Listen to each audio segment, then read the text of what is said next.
കഴിയില്ല. കേരളത്തിലുള്ള എല്ലാ ദേവസ്വങ്ങളിലും കൊള്ളയാണ് നടക്കുന്നത്. കുറേ നമ്പൂതിരിമാരും പോറ്റുമാരും ഇരുന്നുകൊണ്ട് ഈ സ്വർണം മോഷണം തുടങ്ങിയിട്ട് ഇപ്പോഴുമല്ല, എത്രയോ കൊല്ലമായി. ഗവൺമെൻറ് ആണെന്നുണ്ടെങ്കിൽ അത് ശക്തമായി കുറ്റക്കാരെ കണ്ടുപിടിക്കുവാൻ എന്തും ചെയ്യാത്തതിനുള്ള പ്രതിജ്ഞാബദ്ധമായ തീരുമാനമായിട്ട് ഗവൺമെൻറ്റും പോകുന്നു. എന്നിട്ടും നിർത്താതെ കലിതുള്ളി പ്രതിപക്ഷം അകത്ത് കാണിക്കുന്ന ദ്വാച്ചാങ്കാടിനെ പോലും തല്ലി കൈയും കാലുപിടിക്കുന്നു. കേരള മുഖ്യമന്ത്രിയാക്കാനുള്ള ഒരു ശ്രമത്തിൻ്റെ പരിവേഷം കൊണ്ട് ഷാജി പറമ്പത്തിനെ ഇന്ന് ഹൈലൈറ്റ് ചെയ്തുകൊണ്ടുള്ള പ്രവർത്തനവുമായിട്ടാണ് ഇന്ന് ലീഗുകാരായാലും കോൺഗ്രസ്സുകാരായാലും പോകുന്നത്. നിങ്ങളൊന്ന് ആലോചിച്ച്, സമരം നടക്കുമ്പോൾ ഇവരുടെ ആവശ്യം എന്താണ്? ദേവസ്വം മന്ത്രി രാജിവെക്കണമെന്നാണ്. എന്നാൽ ഗണേശൻ രാജിവെക്കണമെന്ന് പറയുന്നില്ല. ഇങ്ങനെ കൊള്ളയും കൊള്ളരുതായ്മ ഒരുപാട് രാഷ്ട്രീയത്തിൽ കാണിച്ചിട്ടുള്ള ഒരു നേതാവാണ് ഗണേശൻ. വാസവൻ രാജിവെക്കും. എന്താ വാസവൻ എഴുവാനായിപ്പോയി?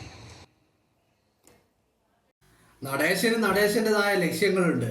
നടേശന്റെ ലക്ഷ്യം എന്ന് പറയുന്നത് നടേശന്റെ കഴുത്ത് വരെ എത്തി നിൽക്കുന്ന മൈക്രോ ഫിനാൻസിങ് തട്ടിപ്പ് കേസ് ഈ മാസം അവസാനത്തോടു കൂടി അതിന്റെ അന്തിമ റിപ്പോർട്ട് ആവശ്യപ്പെട്ടിരിക്കുകയാണ്. ആര്? ബഹുമാനപ്പെട്ട ഹൈക്കോടതി. ആ ഹൈക്കോടതിയിൽ ഈ മാസം അവസാനത്തോടു കൂടി സർക്കാർ ഇതിന്റെ അന്തിമ റിപ്പോർട്ട് നൽകിയിരിക്കണം. അന്ത്യശാസനം കോടതി നൽകിയിരിക്കുകയാണ്. ആ കോടതിയിൽ സമർപ്പിക്കാനിരിക്കുന്ന റിപ്പോർട്ടിൽ തന്നെ വെള്ളപൂശണമെങ്കിൽ ഇത്തരത്തിൽ കഴിവാത്ത പിണറായിയുടെ കുണ്ടി നടേശൻ നക്കിക്കൊണ്ടേയിരിക്കും എന്ന് മാത്രമല്ല, നടേശനെ ഇപ്പൊ ഇറക്കി കളിക്കുന്നത്, നടേശനെ ഇപ്പൊ ഫോർവേഡ് ഇറക്കി കളിക്കുന്നത് അത് CPM ആണ്. ഇപ്പൊ നടേശൻ ഇന്ന് 2 പ്രസ്താവനകളാണ് നടത്തിയിരിക്കുന്നത്. ഒന്ന് മുസ്ലിം ലീഗിനെതിരെയാണ്, മറ്റൊന്ന് ഈ കേരളത്തിലുള്ള അമ്പലങ്ങളിൽ പ്രവർത്തിക്കുന്ന പൂജാരിമാർക്കെതിരെയും അതുപോലെ ഈ പോറ്റിക്കെതിരെയുമാണ്. എന്ന് പറഞ്ഞു കഴിഞ്ഞാല് നടേശൻ ഒരു വെടിക്ക് 2 പക്ഷി. പുതിയ ചർച്ചകൾ ഉണ്ടാക്കിയെടുക്കണം. എന്തിനാ പുതിയ ചർച്ചകൾ ഉണ്ടാക്കിയെടുക്കുന്നത്? ശബരിമലയിലെ കൊള്ള, ആ കൊള്ള ചർച്ച ചെയ്യപ്പെടാതിരിക്കണം. കാരണം കഴിഞ്ഞ ദിവസം, അതായത് ഈ കഴിഞ്ഞ വെള്ളിയാഴ്ച ഹൈക്കോടതി ദേവസ്വം ബെഞ്ച് നൽകിയ അന്വേഷിക്കാൻ ഉത്തരവിട്ടതിന്റെ പുറത്ത് ഒരു അന്വേഷണ സംഘം അന്വേഷിച്ച് ഹൈക്കോടതിയിൽ ദേവസ്വം ബെഞ്ചിന് നൽകിയ ഒരു റിപ്പോർട്ടുണ്ട്.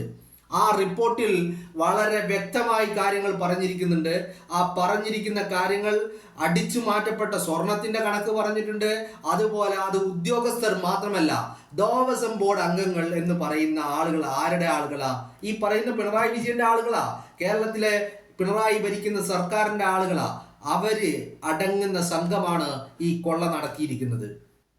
ദേവസ്വം ബോർഡ് അംഗങ്ങളൊന്നും അവരുടെ വീട്ടിലേക്ക് കൊണ്ടുപോകാൻ എന്തായാലും ഇതൊന്നും കൊള്ളയടിച്ചിട്ടില്ല. അവരൊക്കെ കൊള്ളയടിച്ചിരിക്കുന്നത് ആർക്ക് വേണ്ടിയിട്ടാണ് എന്നുള്ളത് കേരളത്തിന്റെ പൊതുസമൂഹത്തിന് അറിയാം. അപ്പോ ഹൈക്കോടതി കണ്ടെത്തിയ ചില കാര്യങ്ങളുണ്ട്. ആ കാര്യങ്ങൾ എവിടെ വരെ എത്തി നിൽക്കുന്നു എന്ന് ചോദിച്ചാൽ പിണറായി വിജയന്റെ അടുക്കള വരെ, ക്ലിഫ് ഹൗസിന്റെ അടുക്കള വരെ കാര്യങ്ങൾ എത്തി നിൽക്കുകയാണ്. അപ്പോ ഇതൊക്കെ ഒന്ന് മാറ്റിമറിക്കണം. അതിനെന്താ ഏറ്റവും നല്ല പരിപാടി? അതിന് ഏറ്റവും നല്ല പരിപാടി കേരളം കണ്ട ഏറ്റവും വലിയ വർഗീയവാദിയായിട്ടുള്ള വെള്ളാപ്പള്ളി നടേശന്റെ വാ തുറക്കുക. വാ തുറന്നാൽ വിഷം മാത്രം തുപ്പുന്ന ഈ പറയുന്ന വെള്ളാപ്പള്ളി നടേശനെ കൊണ്ട് എന്തെങ്കിലുമൊക്കെ പറയിപ്പിക്കുക. അതാണ് ഇപ്പൊ പറയിപ്പിച്ചത്. കാരണം ഈ ചർച്ചകൾ ഇതിന്റെ പുറകെ പോകും. ഇതിന്റെ ഈ മാധ്യമ ശ്രദ്ധയും ഈ പറയുന്ന ചർച്ചകളും ഈ പറയുന്ന വെള്ളാപ്പള്ളിയുടെ പുറകെ പോകും. ഇപ്പൊ വെള്ളാപ്പള്ളി പറയുന്നത് എന്താ? പൂജാരിമാരടിച്ചു മാറ്റി. ഇതൊക്കെ കേരളത്തിൽ എല്ലായിടത്തും നടക്കുന്നുണ്ട്. സർക്കാർ ഇതിനൊക്കെ പിടിക്കാൻ, ഇവരെയൊക്കെ നിയമത്തിന് മുന്നിൽ കൊണ്ടുവരാൻ പ്രതിജ്ഞാബദ്ധരാണ് എന്നാണ് പറയുന്നത്.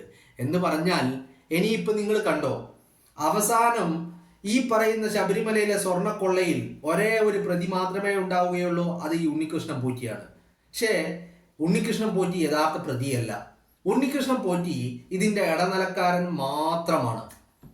ഉണ്ണികൃഷ്ണൻ പോറ്റി കാര്യങ്ങൾ കൈകാര്യം ചെയ്ത കാര്യകർത്താവ് മാത്രമാണ്. ഇതിൻ്റെയൊക്കെ ലാഭവിഹിതം ലഭിച്ചവർ മറ്റു പലരുമാണ്. ആ കാര്യത്തിൽ ഒരു തർക്കവുമില്ല. അവസാനം ഏതുപോലെ എന്നറിയാമോ? ഇപ്പൊ ഇന്നലെ നിങ്ങൾ മാധ്യമങ്ങളിൽ കണ്ടിട്ടുണ്ടാവും, വാർത്തകളിൽ കണ്ടിട്ടുണ്ടാവും. എന്താ കണ്ടത്? പിണറായി വിജയന്റെ മകൻ വിവേക് കിരണിന് 2023 ED നോട്ടീസ് അയച്ച കാര്യം നിങ്ങൾ കണ്ടിട്ടുണ്ടാവും. അന്ന് ഈ വിവേക് കിരണിനോട് EDക്ക് മുന്നിൽ ഹാജരാവാൻ പറഞ്ഞ അതേ ദിവസമാണ് പിണറായി വിജയന്റെ വലം കൈയായ ശിവശങ്കരനെ ED അറസ്റ്റ് ചെയ്യുന്നത്. അപ്പൊ നിങ്ങൾ ഒരു കാര്യം ആലോചിക്കണം, മകനെ അറസ്റ്റ് ചെയ്യേണ്ട സ്ഥാനത്ത് ശിവശങ്കരനെ ഇട്ടുകൊടുത്തുകൊണ്ട് ശിവശങ്കരനെ കുടുക്കിയത് ഈ പിണറായി വിജയനാണ്. കൊണ്ട് നടന്ന് അവസാനം കൊലക്ക് കൊടുത്തത് ഈ പിണറായി വിജയനാണ്.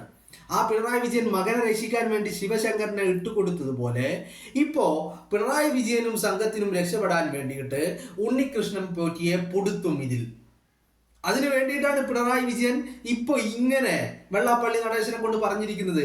വെള്ളാപ്പള്ളിക്ക് ലക്ഷ്യം മറ്റൊന്നുണ്ട് കേട്ടോ. വെള്ളാപ്പള്ളിക്ക് നവോത്ഥാന സമിതിയുടെ ചെയർമാനായിരിക്കുന്ന വെള്ളാപ്പള്ളിക്ക് ലക്ഷ്യം മറ്റൊന്നാണ്. ആ ലക്ഷ്യം എന്ന് പറയുന്നത് ഈ ഈഴവർക്ക്, ഇന്ന് വെള്ളാപ്പള്ളി ഇതൊക്കെ പറയുമ്പോഴും അത് കേട്ടുകൊണ്ടിരുന്ന ഈഴവരുണ്ട്. ആ ഈഴവരുടെ പണം കൊള്ളയടിച്ച, കട്ട മോഷ്ടിച്ച ഈ വെള്ളാപ്പള്ളി നടേശൻ, ആ വെള്ളാപ്പള്ളി നടേശന്റെ കഴുത്ത് വരെ എത്തിയിരിക്കുന്ന ഈ മൈക്രോ ഫിനാൻസിങ് തട്ടിപ്പ് കേസ്, ആ തട്ടിപ്പ് കേസിൽ രക്ഷപ്പെടണമെങ്കിൽ ഈ പറയുന്ന പിണറായി വിജയന്റെ കഴിവാത്ത കുണ്ടി നക്കി കൊടുക്കണം. അത് നക്കിക്കൊണ്ടേയിരിക്കും. അതുവഴി രണ്ട് ഉപകാരമുണ്ട്. ഒന്ന്, വെള്ളാപ്പള്ളി നടേശന് രക്ഷപ്പെടാം. മറ്റൊന്ന്, പിണറായി വിജയൻ പെട്ടിരിക്കുന്ന വലിയ ഒരു പടുകുഴിയുണ്ട്. ആ പടുകുഴി എന്ന് പറയുന്നത് പിണറായി വിജയനെ സംബന്ധിച്ചിടത്തോളം ശബരിമലയിലെ കൊള്ള മാത്രമല്ല, അത് തലക്ക് മീതെ നിൽക്കുന്നുണ്ടെങ്കിൽ അതിന് താഴെയായിട്ട് നിൽക്കുന്ന മറ്റൊരു കാര്യം, മകളായ വീണയും മകനായ വിവേകും ഏത് നിമിഷവും അകത്താവാനുള്ള സാധ്യതകൾ പിണറായി വിജയൻ മുന്നിൽ കാണുകയാണ്. അപ്പോ ഇതിൽ നിന്നെല്ലാം തടി തപ്പണം. അതിന് ആകെ വഴി ആര് മാത്രമേ ഉള്ളൂ? ഈ പറയുന്ന വെള്ളാപ്പള്ളി നടേശൻ എന്ന് പറയുന്ന കേരളം കണ്ട വർഗീയവാദി മാത്രമേ ഉള്ളൂ. കാരണം വെള്ളാപ്പള്ളി നടേശനാണ് പിണറായി വിജയന് ഈ പറയുന്ന RSSന്റെ ഇടയിലെ ഇടനിലക്കാരൻ എന്ന് പറയുന്നത് വെള്ളാപ്പള്ളി നടേശനാ. വെള്ളാപ്പള്ളി നടേശന്റെ രാഷ്ട്രീയ പാർട്ടി BDJS എവിടെയാണുള്ളത്? നിങ്ങളൊന്ന് ആലോചിച്ച് നോക്ക്. പിണറായി വിജയന്റെ കൂടെയാണോ? സഖാക്കളുടെ കൂടെയാണോ? LDFിലാണോ ഉള്ളത്? അല്ലല്ലോ. ആ BDJS എവിടെയാ നിൽക്കുന്നത്? NDAയിലാ, RSSനൊപ്പമാ, നരേന്ദ്രമോദിക്കൊപ്പമാ, BJPക്കൊപ്പമാ. അങ്ങനെ BDJSനെ ഉണ്ടാക്കുകയും അതിന് ചെലവും കൊടുത്ത് വളർത്തിയെടുക്കുകയും ചെയ്യുന്ന വെള്ളാപ്പള്ളി നടേശനെ പോലെയുള്ള ഒരുത്തനെ കൂടെ കൂട്ടിക്കൊണ്ട് പിണറായി വിജയൻ എന്താണ് സാധിക്കാൻ നടത്തുന്നത്? പിണറായി വിജയന്റെ ലക്ഷ്യം ഒന്ന് മാത്രമേ ഉള്ളൂ. അത് ശബരിമലയിലെ അയ്യപ്പന്റെ സ്വത്ത് കട്ടിട്ടാണെങ്കിലും ശരി, പിണറായി വിജയന് ലക്ഷ്യം ഒന്ന് മാത്രമേ ഉള്ളൂ. അതെന്താണെന്നറിയോ? അത് മകൻ വിവേകും മകൾ വീണയും അഴിയെണ്ണാതെ നോക്കണം. ഒരപ്പൻ എന്ന നിലയിൽ പിണറായി വിജയൻ പരാജയമായി മാറും. മക്കൾക്ക് സ്വത്തുണ്ടാക്കി കൊടുക്കാൻ പോയിട്ട്, മക്കൾക്ക് ബാങ്ക് ബാലൻസ് ഉണ്ടാക്കി കൊടുക്കാൻ പോയിട്ട്, ഇതൊക്കെ ഉണ്ടാക്കിയിട്ട് അവസാനം ഇത് അനുഭവിക്കാൻ യോഗമില്ലാതെയായി പോയി കഴിഞ്ഞാൽ എന്ത് ചെയ്യാൻ പറ്റും? അങ്ങനെ ഒരു ഭൂലോക തോൽവിയായി മാറില്ലേ പിണറായി വിജയൻ? എല്ലാം കൊണ്ടും തോൽവിയാണ്. ഇനി ഈ പറയുന്ന മക്കളുടെ മുന്നിലും തോൽവിയായി കഴിഞ്ഞാൽ എന്ത് ചെയ്യും പിണറായി വിജയൻ? ഒന്നും ചെയ്യാൻ കഴിയില്ല. അപ്പൊ മക്കളെ സംരക്ഷിച്ചു പിടിക്കണം. മകൻ വിവേകിനെ ഏത് രീതിയിലാണ് രക്ഷിച്ചത്? മകൻ അഴി എണ്ണേണ്ട ദിവസങ്ങൾ കഴിഞ്ഞു പോയി. ശിവശങ്കരനെ ഇട്ടുകൊടുത്തുകൊണ്ട് ഈ പറയുന്ന മകനെ രക്ഷിച്ചെടുത്തു. ഇനിയും പക്ഷേ കേസ് ഒഴിവായിട്ടില്ല. ആ കേസ് വീണ്ടും കുത്തിപ്പോക്കുകയാണ്. പല അന്തർധാരകളുടെയും അടിസ്ഥാനമാക്കി അതൊക്കെ ഒതുക്കി തീർക്കാൻ ശ്രമിച്ചെങ്കിലും അത് പുറത്തു വരികയാണ്. അയ്യപ്പന്റെ കോപം പിണറായിയുടെ തലയിൽ വന്ന് വീണുകൊണ്ടേയിരിക്കുകയാണ്. ശബരിമലയിലെ അയ്യപ്പന്റെ സ്വർണം കൊള്ളയടിച്ചാൽ പിന്നെ ഇതിലും വലിയ ഇടുത്തി വീഴുമെന്ന കാര്യത്തിൽ ഒരു തർക്കവുമില്ലല്ലോ. അപ്പോ ഇതൊക്കെ സംഭവിക്കുമ്പോ ഇത്തരത്തിൽ ഈ വർഗീയവാദിയെ മുന്നിൽ നിർത്തിക്കൊണ്ട് കാര്യങ്ങളുടെ ചർച്ച വഴിമാറ്റണം. അതിനെന്ത് വേണം? ഈ വർഗീയവാദി എന്തെങ്കിലും വിഷം തുപ്പിക്കൊണ്ടേയിരിക്കണം. ആ വിഷം തുപ്പിക്കൊണ്ടിരുന്നാൽ ഈ വർഗീയവാദിക്ക് കിട്ടുന്ന നേട്ടം എന്താ? അത് എന്ന് പറയുന്നത് തൻ്റെ കഴുത്ത് എത്തിയിരിക്കുന്ന ഈ മൈക്രോ ഫിനാൻസിങ് തട്ടിപ്പ് കേസ്, അതിൽ നിന്ന് രക്ഷപ്പെടണമെങ്കിൽ പിണറായിയുടെ കുണ്ടി ഇങ്ങനെ നക്കി കൊടുത്തുകൊണ്ടേയിരിക്കണം. അത് ഈ വെള്ളാപ്പള്ളി നടേശൻ ചെയ്യുന്നുണ്ട്. ഇനിയിപ്പോൾ നിങ്ങൾ കണ്ടോ, ഈ മാസം അവസാനം, ഈ ഒക്ടോബർ അവസാനം ഇതിന്റെ അന്തിമ റിപ്പോർട്ട് കോടതിയിൽ സമർപ്പിക്കുമ്പോൾ അതിൽ വെള്ളാപ്പള്ളി നടേശൻ ഉണ്ടാവില്ല എന്നുള്ള കാര്യം ഒരു തർക്കവും വേണ്ട. അതിനു വേണ്ടിയിട്ടാണ് വെള്ളാപ്പള്ളി നടേശനെ ഇങ്ങനെ ചേർത്ത് പിടിച്ചുകൊണ്ട് പിണറായി വിജയൻ കൊണ്ട് നടക്കുന്നത്. വെള്ളാപ്പള്ളിയെ പിണറായി സംരക്ഷിക്കും, ആ പിണറായിയുടെ മക്കളെ വെള്ളാപ്പള്ളിയും സംരക്ഷിക്കും. എങ്ങനെ? കാരണം RSSനും പിണറായിക്കും ഇടയിലുള്ള പാലമാണ് ഈ പറയുന്ന വെള്ളാപ്പള്ളി നടേശൻ എന്ന് പറയുന്ന കേരളം കണ്ട ഏറ്റവും വലിയ വർഗീയവാദി. അപ്പോൾ കാര്യങ്ങൾ അതായിരിക്കുമ്പോൾ വെള്ളാപ്പള്ളി നടേശൻ ഇത്തരത്തിൽ വന്ന് പൂജാരിമാരെയും തന്ത്രിമാരെയും ഒക്കെ തെറി വിളിക്കും, അമ്പലങ്ങളെയൊക്കെ അധിക്ഷേപിക്കും. അതോടൊപ്പം തന്നെ ഒരു വെടിക്ക് രണ്ട് പക്ഷി എന്നുള്ള രീതിയിൽ ഒരു ഭാഗത്ത് അമ്പലങ്ങളെയും തന്ത്രിമാരെയും ഒക്കെ അധിക്ഷേപിച്ചു കൊണ്ടേയിരിക്കും. എന്നിട്ട് ഇത് കേരളത്തിലൊക്കെ നടക്കുന്ന ഒരു സർവ്വസാധാരണമായ കാര്യമാണെന്നുള്ള രീതിയിൽ ഈ പറയുന്ന ശബരിമലയിൽ അയ്യപ്പൻ്റെ സ്വർണം കട്ടതിനെ ലഘൂകരിക്കും. അതോടൊപ്പം തന്നെ ഈ പറയുന്ന കോൺഗ്രസിനെയും ലീഗിനെയും ഷാഫി പറമ്പിലിനെയും ഒക്കെ അധിക്ഷേപങ്ങൾ കൊണ്ട് നിറക്കുകയും ചെയ്യും. ഇത് നിങ്ങൾ കണ്ടതല്ലേ? ഇപ്പോൾ വെള്ളാപ്പള്ളിയുടെ ഒരു വലിയ പ്രശ്നം എന്ന് പറയുന്നത് പ്രതിപക്ഷത്തിൻ്റെ പ്രതിഷേധമാണ്. പ്രതിപക്ഷം പ്രതിഷേധിക്കാൻ പാടില്ല. കാരണം വെള്ളാപ്പള്ളിയുടെ കൺകണ്ട ദൈവമാണ് പിണറായി വിജയൻ.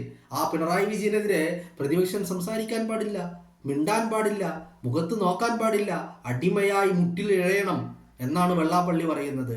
അതിനൊക്കെ വെള്ളാപ്പള്ളി നടേശ നിന്റെ വീട്ടിലുള്ളവരോട് നീ ആജ്ഞാപിച്ചാൽ മതി. നിന്റെ ആജ്ഞാപനമെല്ലാം നിന്റെ വീട്ടിലുള്ളവരോട് നീ ചെയ്താൽ മതി. അത് കോൺഗ്രസിന്റെയും UDFന്റെയും നെഞ്ചത്തേക്ക് വേണ്ട വെള്ളാപ്പള്ളി നടേശ. എന്താണെങ്കിലും വെള്ളാപ്പള്ളി നടേശൻ ഈ പറയുന്ന പിണറായി വിജയന്റെ കുണ്ടി നക്കിക്കൊണ്ടേയിരിക്കുക. അടുത്ത തെരഞ്ഞെടുപ്പ്, ആ തെരഞ്ഞെടുപ്പ് കഴിയുമ്പോൾ വെള്ളാപ്പള്ളിയുടെ കുണ്ടി കീറുമെന്നുള്ളതാണ്.